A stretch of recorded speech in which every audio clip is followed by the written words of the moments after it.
Друзі, привіт! У цьому відео я вам розповім, коли потрібно відкривати виноград. Тому що якщо зробити це невчасно, наприклад, викопати його дуже рано, то бруньки можуть підмерзнути. Повністю кущ винограда ви не втратите, але врожай точно втратите. А також, якщо розкрити виноград дуже пізно, коли на дворі буде вже дуже тепло, то для винограда це може бути навіть гірше, тому що ґрунт вже прогріється і бруньки на лозі повипрівають, і ви втратите сам врожай, а також усю лозу, котра була закопана у ґрунті. І в цьому році будете вирощувати нові рукава з бруньок, котрі прокинуться з голови куста. А щоб цього не сталося, відкриваємо виноград вчасно. Краще за все вже починати відкривати виноград, коли нічна температура вже буде близько нуля, а денна температура вже буде плюсова, плюс 5 та вище. Але якщо навіть вночі будуть короткочасні заморозки або невеликі морози до мінус 4, то з лозою і бруньками нічого не станеться. Корінева система у винограда залягає дуже глибоко, вона ще не прокинулась, сокоруху немає, а ось ці сорти укривних виноградів витримують температуру як мінімум до мінус 15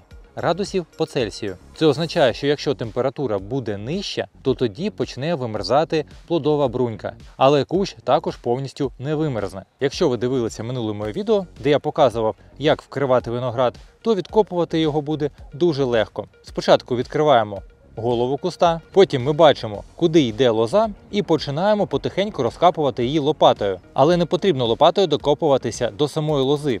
Вона зараз дуже волога, дуже м'яка, і її дуже легко перерізати. Тому знімаємо шар ґрунту, беремося за лозу, потихеньку її трусимо і підіймаємо догори. І так продвигаємося до самих кінчиків лози. Тоді ви її не ушкодите. Також не потрібно просто брати і тягнути лозу. Вона відірветься або відламається, і ви втратите велику кількість врожаю. Коли ви викопали лозу, її одразу потрібно підв'язати.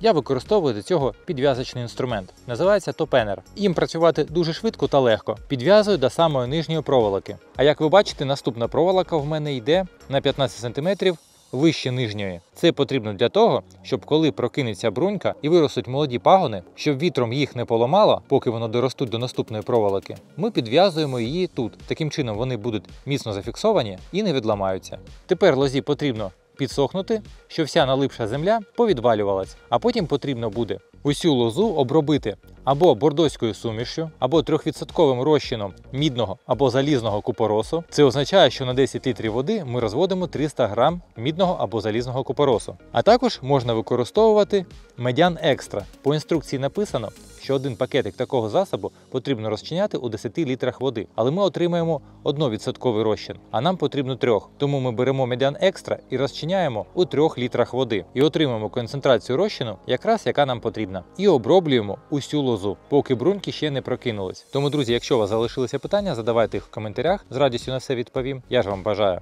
гарного дня і зустрінемось у наступних відео.